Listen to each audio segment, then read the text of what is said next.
दर्यापूर तालुक्यातील समदा व सांगळूद या जलसंपदा प्रकल्पामध्ये अधिकाऱ्यांची व ठेकेदारांची साटेलोट असल्याची प्रतिक्रिया येथील नागरिकांनी व्यक्त केली आहे। दर्यापूर तालुक्यातील सांगळूद सामदा येथे शेतशिवारात जलसंपदा मार्फत एका मोठ्या प्रकल्पाची उभारणी केली आहे।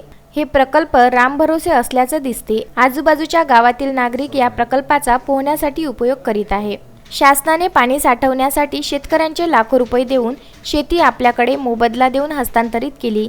त्यामध्ये पाणी साठवण्यासाठी प्रयत्न करीत आहे। पाण्याची साठवणही मोठ्या प्रमाणात झाली आहे।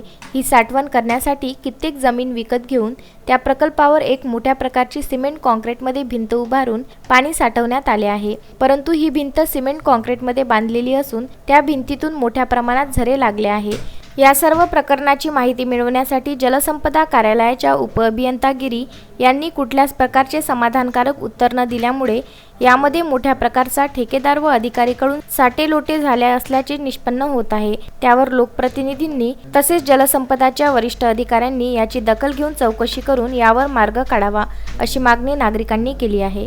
रवींद्र वानखडे, विदर्भ न्यूज, अंजनगाव, सुरजी।